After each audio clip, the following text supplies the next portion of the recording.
Bonjour à tous et bienvenue sur la Bleu e-commerce TV. Aujourd'hui, je suis avec Mathieu de Nîmes. Bienvenue Mathieu. Merci. Alors Mathieu, tu es directeur commercial chez Rakuten France. Tout à fait. Alors Rakuten, ça a changé de nom il n'y a pas longtemps. Avant, c'était PriceMinster. C'est devenu le nom international qui a pris le pas. Exactement. En fait, donc PriceMinster a été racheté il y a 7 ans par la société Rakuten, donc un grand groupe japonais qui est vraiment exclusivement marketplace et vraiment digital au Japon sur plein de secteurs d'activité. Et nous avons changé de nom cette année, tout à fait. Changé toutes les entités et changé l'URL. Enfin voilà, on est vraiment à 100%. Une migration à 100%. Maintenant. Exactement. Alors c'est quoi le business model de Rakuten aujourd'hui? Alors le business model de Rakuten France, c'est vraiment de la marketplace. Nous sommes partenaires, en fait, on met en relation des vendeurs professionnels avec des acheteurs. Donc un vendeur professionnel qui veut se digitaliser, on va dire, ou augmenter sa zone de chalandise ou augmenter son business, il va faire appel à nos services pour qu'on puisse augmenter son chiffre d'affaires et on a plein de conseillers pour les aider pour ça. Ok, qu'est-ce qui va distinguer vraiment, parce que des marketplaces en France particulièrement, on en a énormément, qu'est-ce qui va distinguer un petit peu Rakuten des autres? Il a une histoire un peu plus profonde, j'imagine. Alors, Rakuten, on a un système qui est plus fondé sur la fidélisation de nos clients, donc des acheteurs finaux. On a, alors je pense que tu dois le connaître, mais les systèmes de super points, où au final, tous les achats qui sont faits dans l'écosystème Rakuten sont remerciés avec des super points. Donc c'est un système de cashback où quand on va acheter pour 100 € d'achat sur Rakuten France, on va gagner 5 €, 7 €, 20 € de bons d'achat disponibles sur toutes les entités Rakuten. Même les marchands qui ne sont pas Rakuten en propre, mais qui sont des marchands qui vendent et diffusent leurs produits sur Rakuten? Tout à fait, exactement. Donc nous, on a une partie de notre budget marketing pour fidéliser nos clients, mais chaque vendeur présent sur la marketplace peut proposer un coefficient de cashback un peu plus important pour promouvoir ses offres, pour faire des promotions et tout ça. Alors c'est quoi un petit peu la stratégie de Rakuten aujourd'hui, on va dire en France et en Europe? Alors la stratégie de Rakuten France et Europe, c'est de vraiment se tourner vers les magasins physiques.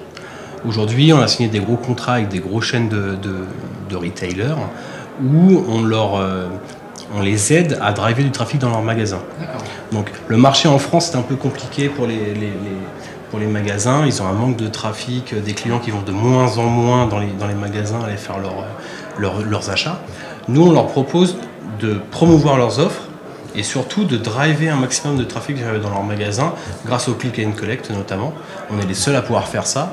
Donc typiquement, c'est plus un secret maintenant, mais on a signé Boulanger chez nous. Donc Boulanger chez nous, vous pouvez acheter un produit sur Rakuten France, le retirer sous 2 heures en magasin et éventuellement compléter. Alors on a eu le cas récemment, mais on achète une grosse télé, je ne sais pas quel câble HDMI je dois acheter pour brancher avec mon lecteur, avec mon ampli et autres.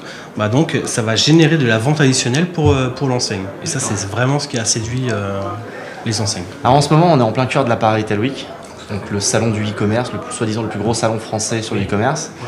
Qu'est-ce que tu en penses concrètement? Est-ce que tu penses que c'est toujours un incontournable ou est-ce que tu penses que c'est quelque chose aujourd'hui on peut passer à travers? Alors c'est un peu spécifique, j'en avais un peu tranché là-dessus. Personnellement, j'y vais tous les ans. J'y vais 2 jours.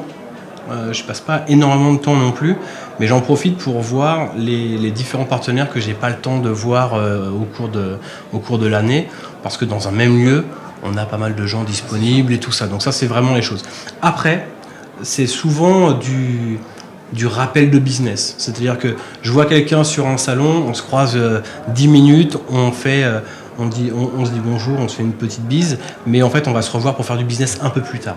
C'est vraiment du rappel de contact et après on va faire du business un peu plus tard. Et pour un nouveau consommateur, quelqu'un qui voudrait faire du e-commerce, quelqu'un qui est e-commerçant, qui veut se lancer, tu penses que ça a vraiment un impact encore? Alors, pour un petit commerçant qui vient d'arriver et qui veut se digitaliser, je pense que c'est quand même assez intéressant pour quelqu'un qui n'y connaît rien du tout. Ça va pas être facile pour lui parce que c'est assez grand quand même quand on arrive.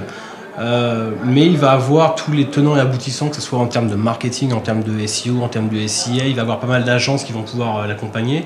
Il va avoir une pléthore d'offres en termes d'intégration pour pouvoir intégrer ses flux chez des marketplaces par exemple ou autres. Et non, je pense que c'est quand même quelqu'un qui veut se lancer, c'est un très beau salon. Alors on en garde une bonne image. Je te remercie en tout cas d'avoir répondu à mes questions. On se retrouve très bientôt sur la blog e-commerce TV pour une nouvelle vidéo. N'hésitez pas à liker la vidéo et surtout à nous laisser un commentaire si vous avez des questions. À très bientôt.